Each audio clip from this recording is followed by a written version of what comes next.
Assalamualaikum warahmatullahi wabarakatuh. Saya Anissa Hardianti Anwar akan menjelaskan metode dissection. Di sini saya akan menjelaskan metode dissection. Kita masuk ke pengertiannya. Metode dissection adalah salah satu metode menarik untuk mencari akar kesamaan manusia dengan cara membagi interval menjadi dua bagian, lalu memilih interval yang mengandung akar berdasarkan perubahan pada sisi. Proses pembagian ini dilakukan secara berulang-ulang hingga interval yang mengandung akar semakin kecil dan nilai akhir yang dicari semakin mendekati nilai sebenarnya dengan tingkat ketelitian sesuai batas toleransi yang ditentukan. Lanjut ke konsep dasar. Konsep dasar pada metode dissection adalah sebuah metode numerik yang digunakan untuk mencari akar kesamaan manusia dengan cara membagi interval pencarian secara iteratif. Metode ini bekerja dengan memilih dua titik awal, misalnya ada titik A dan B pada domain fungsi, di mana fungsi titik A dan B mempunyai nilai nyata dan berlawanan.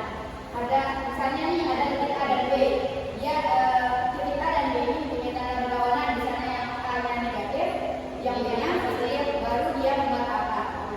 Syarat membuat akar itu apabila FA dikali FB itu lebih kecil sama dengan lebih kecil daripada 0. Ini berdasarkan teorema nilai tengah yang menyatakan jika fungsi kontinu pada interval A dan B dan nilai FA serta FB berbeda tanda, maka ada setidaknya satu akar dalam interval tersebut. Maka pada dasar metode dissection adalah sebagai berikut. Satu, kita tentukan interval dulu nih, interval A dan B yang memenuhi yang tadi FA dikali FB itu lebih kecil daripada 0. Dua, hitung titik tengah M dengan rumus A plus B dibagi 2/2. Tiga, evaluasi nilai fungsi di titik M. Empat, tentukan interval dan baru berdasarkan tanda hasil perkalian FA kali FM. Jika FA kali FM lebih kecil daripada 0, maka berada di interval A dan AM, maka D dibagi dengan M. Jika FA dikali FM lebih besar daripada 0, maka berada di interval M dan B, maka A dibagi dengan M. Jika M sama dengan 0, maka M adalah akar kesamaan. 5. Ulangi proses ini sampai interval penerimaan pencarian pokok kecil. Misalnya B kurang A lebih kecil daripada epsilon, karena epsilon adalah toleransi yang diberikan. Nah, sekarang kita masuk ke langkah-langkah algoritma. Sedangkan untuk algoritma penyelesaian dan metode dissection adalah sebagai berikut. Yang pertama, kita tentukan fungsi non-linear yang perlu dicari akarnya. Misalnya fx sama dengan x tambah 2 dikurangi x dikurangi 2. Pokoknya nanti saya jelasin di contoh. Kita mau mencari fungsi non-linearnya dulu. Terus yang kedua, kita tentukan nilai awal untuk fx1 dan fx2. Misalnya nanti fx1-nya 1, fx2-nya 2, terserah. Lanjut ke ketiga, mencari pembuktian bahwa fungsi tersebut mempunyai akar atau tidak dengan ketentuan fx1 dikali fx2 lebih kecil daripada 0. Jika fx1 dikali fx2 lebih besar daripada 0, berarti tidak membuat akar. Lanjut ke keempat, masukkan toleransi error. Yang kelima, hitung nilai x sesuai rumus di atas, yaitu xs sama dengan x1 ditambah x2 dibagi 2. Keenam, hitung nilai fxs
2.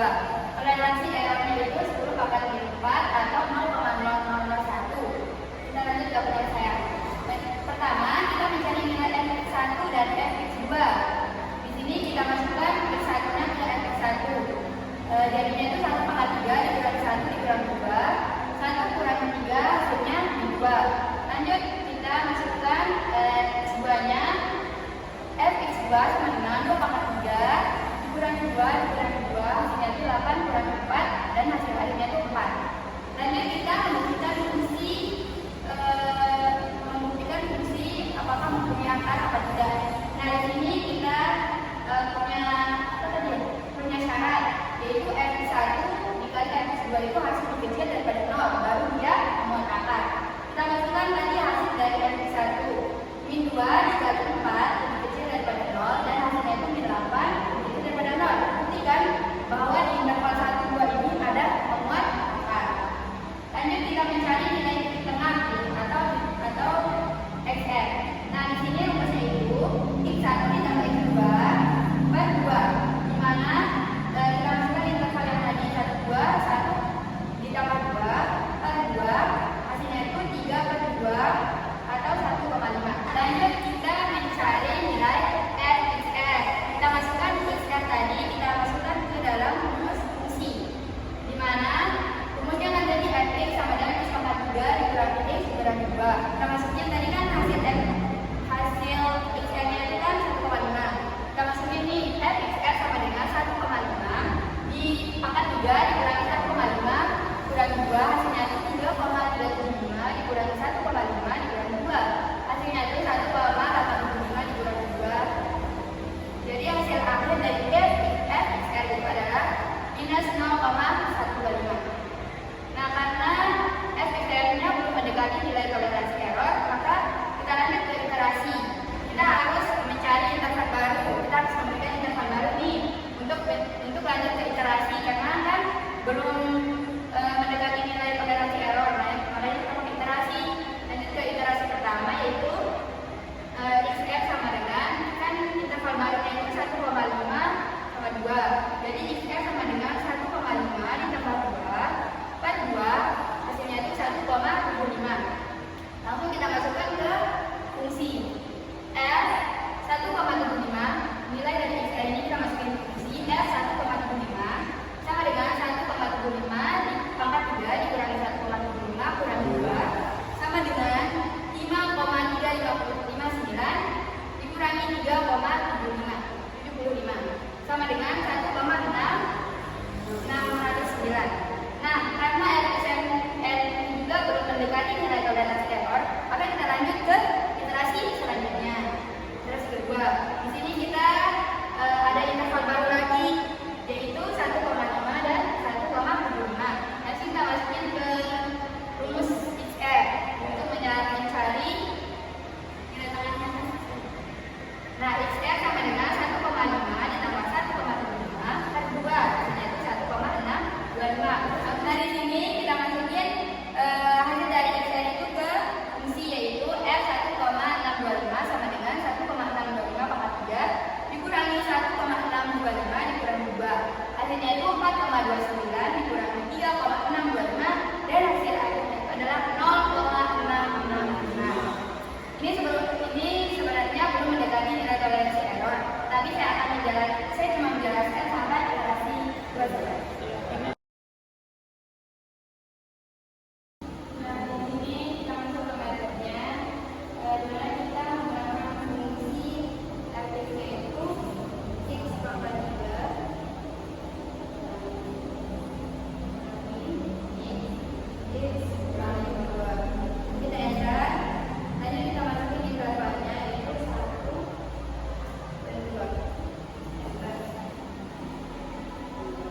Di sini kita